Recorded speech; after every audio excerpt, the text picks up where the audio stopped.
सोमवार के दिन तू मेरे मंदिर के दरवाजे पर चौखट पर बैठ जाना, और दूसरा प्रतिदिन शाम के समय पर तू बेलपत्री के पेड़ के नीचे बैठ जाना। जो तेरी बेल वृक्ष के नीचे सेवा करने आए, जो शंकर जी के मंदिर में सोमवार को जल चढ़ाने आए, उसका जो पात्र जल चढ़ाकर जब वो घर लेकर जाए, उसके पीछे पीछे पात्र के पीछे पीछे तू जाना और उसके घर में लक्ष्मी का भंडार भरकर आए।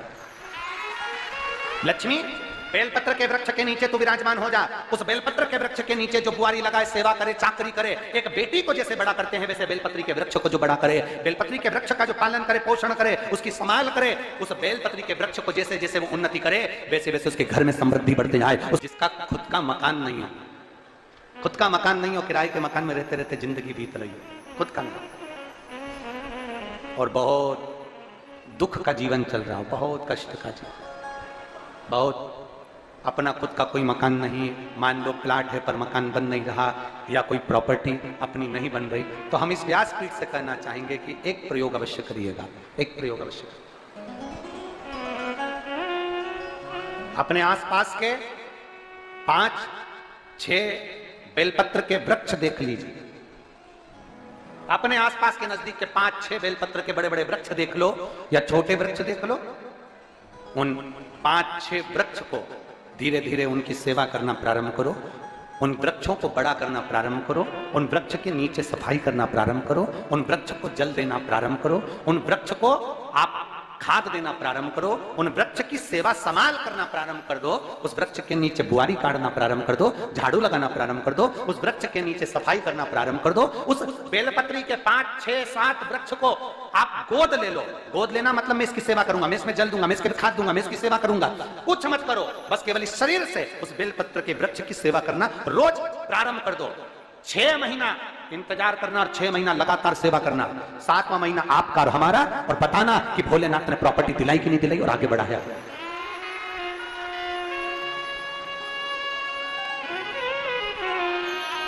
एक बेलपत्र का वृक्ष जिसके नीचे माता लक्ष्मी विराजमान होती है, एक बेलपत्र के वृक्ष के नीचे लक्ष्मी रहती है।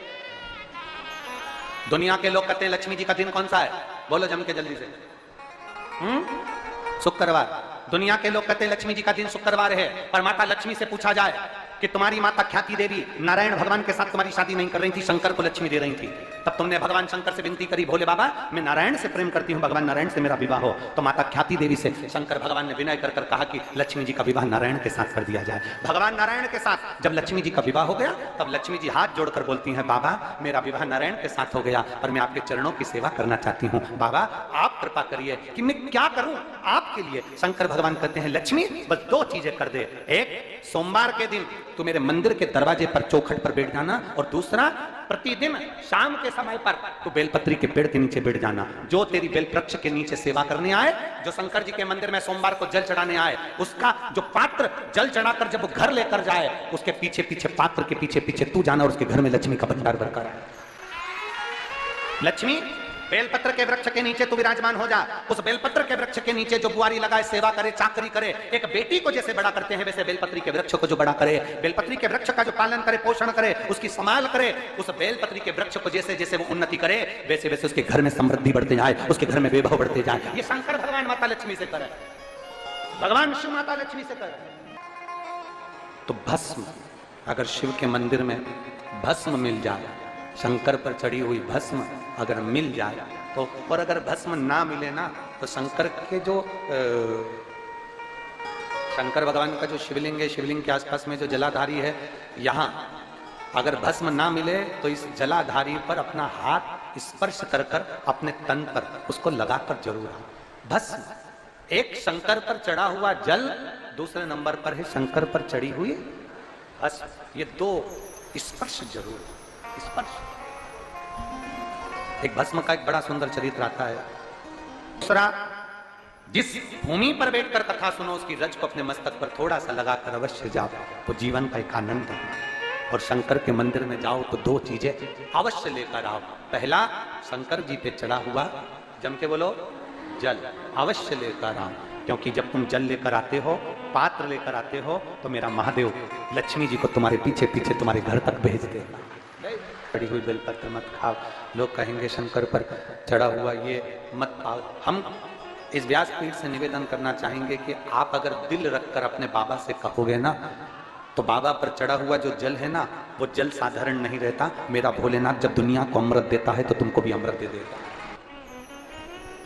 दो चीजें कभी मत छोड़ो। अगर मंदिर में गए हो तो दो चीजें कभी मत छोड़ो। कथा में गए हो तो दो चीजें कभी मत छोड़ो। एक, कथा श्रवण करना। दूसरा, जहां कथा बैठकर सुनते हैं वहां की रज को अपने मस्तक पर लगाना। कथा सुनने के बाद आप यहां से जाओ, भले दरी बिछी है, आसन बिछा है, कारपेट बिछा है, उस पर अपना हाथ फेर कर उस रज को अपने मस्तक पर जरूर लगाओ। क्योंकि शिव पुराण में, भागवत पुराण में, स्कंद पुराण में, कुर्म पुराण में, नर्मदा पुराण में, लिंग पुराण में, नारद पुराण में, ब्रह्म वैवर्त पुराण में, जितनी भी पुराणे हैं सब पुराणों में लिखा है कि जिस स्थान पर बैठकर हम भगवान की कथा को सुनते हैं, उनको याद करते हैं, जितनी देर हम उनको याद करते हैं उतनी देर वो परमात्मा उस स्थान पर बैठा हुआ रहता है। हाथ रखकर बोलना, शंकर भगवान से तुम्हारा रिश्ता कौन सा? शिव जी से आपका कौन सा रिश्ता? शंकर भगवान को आप क्या मानते हो? हमने आपको एक संबंध बताया था कि सीहोर कुबेरेश्वर धाम आपका मायका है, तो हम आपके भाई हैं, तो शंकर भगवान आपके पिता हैं, आपके बाप हैं, आपका बाबा है, आपका दादा है। अब आपसे हम प्रश्न करें, उत्तर मेरी कुरुत की बहनें भी देंगी और मेरे जीजा उन भी देंगे और मेरी बेटियां और मेरे बेटे देंगे उत्तर। आपसे प्रश्न करें, अगर बेटी को दुख होगा तो क्या वो अपने बाप से नहीं कहेगी? बोलो तो जम के। बेटी को तकलीफ है वो अपने बाप से ना कहेगी। बेटे को तकलीफ है तो वो अपने पिता से, अपनी माँ से नहीं कहेगा, मम्मी मुझे ये तकलीफ है, पापा मुझे ये दुख है, माँ मुझे ये तकलीफ है, पिताजी मुझे ये कष्ट है। क्या वो अपने माँ बाप से नहीं कहेंगे? क्या वो अपने माँ बाप से विनय नहीं करेंगे? और माँ, पिता, फिर उसके करीब में, उसके नज़दीक में जो भी होता है वो माँ बाप निकाल कर उसको दे देते हैं, माता पिता उसको दे देते हैं। माता लोग कहते हैं कि शंकर जी पे चढ़ा हुआ जल मत पियो, लोग कह देते हैं शंकर जी पे चढ़ी हुई बेलपत्र मत खाओ। कोई इस बहन से पूछे, सुनीता सोनी से, कि शंकर पर चढ़े हुए जल से उसकी गांठ जो डबल से उसके शरीर में आ गई थी वो समाप्त हो गई, तो जरा विश्वास करिएगा कि एक बेटी अपने माँ बाप से ही तो कहेगी, और बाप के पास में जो होगा वही तो अपनी बेटी को देगा दुख को मिटाने के लिए। तो मेरे शंकर भगवान के पास तो उसका चढ़ा हुआ जल है।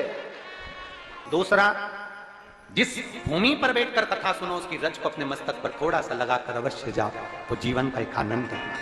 और शंकर के मंदिर में जाओ तो दो चीजें अवश्य लेकर आओ।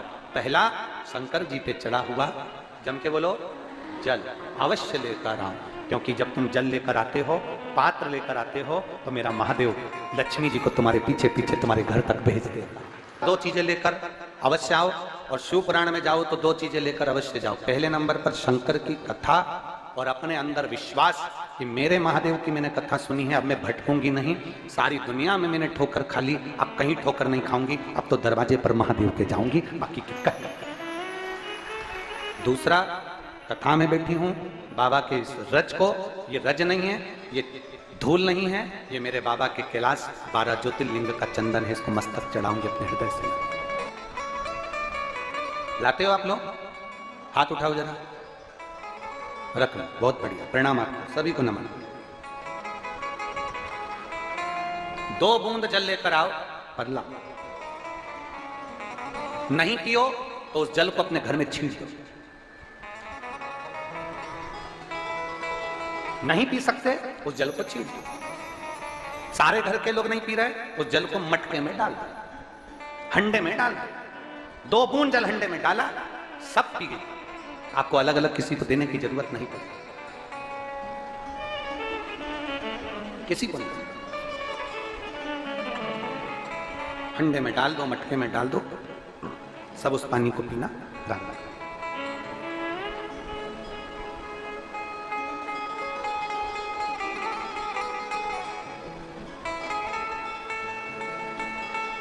उस जल के महत्व को, जो बच्चों का दर्द नहीं देख सकते, जब माता पिता अपने बच्चों का दर्द नहीं देख सकते तो देव अधिदेव महादेव तुम्हारा दर्द कैसे देखेंगे? वो भी तो काटेंगे तुमको, वो भी तो कष्ट मिटाएंगे।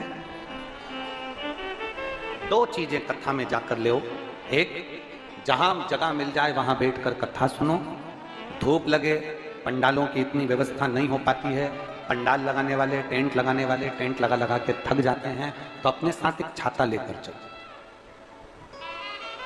2 पानी की जम के बोलोगे रा बोतल, बिछाने की दरी अपने साथ लेकर चलो। लोगों ने उमा महेश की कथा अपने जीवन में धारण करी कि नहीं करी वो हमको नहीं स्मरण है, पर एक बात का स्मरण करिएगा, ये जो कथा चल रही है ये गौरी शंकर चल रही है। इसके बाद में जो अमलेश्वर में कथा है वो कौन सी है? समर्पण शिव महापुराण कथा।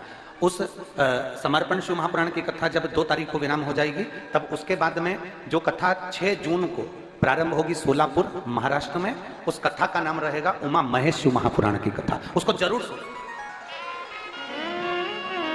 सोलापुर में जो 6 जून से कथा होगी उसका नाम उमा महेश शिव महापुराण, उसको सुनना, श्रवण करना, उसको धारण करना है। उसमें इतने प्रश्न माता उमा ने भगवान महेश से करे हैं और महेश भगवान शंकर उसका हर प्रश्न का उत्तर दे रहा है। भगवान महेश भगवान शंकर हर प्रश्न का उत्तर। बाबा बोले माता उमा ने भगवान शिव जी से महेश भगवान से भगवान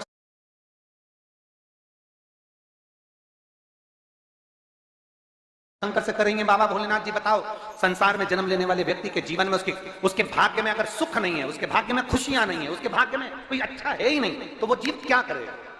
वो जीव क्या करेगा? भगवान शंकर कह रहे हैं पार्वती, संसार में जन्म लेने वाला मनुष्य अगर उसके भाग्य में सुख नहीं, उसके भाग्य में अगर खुशियां नहीं है, उसके भाग्य में अगर सुख नहीं है, उसके भाग्य में अगर अच्छा नहीं है, पत्रिका दिखा ली सुख नहीं है, कार्य कर कर देख लिया सुख नहीं है, तकलीफ उसकी जिंदगी में चल ही चल रही है, तो भगवान शंकर कहते हैं, भगवान महेश कहते हैं, उमा उस मनुष्य को दूसरे का अच्छा करना प्रारंभ कर देना चाहिए, तो उसकी अच्छाई अपने आप सामने आना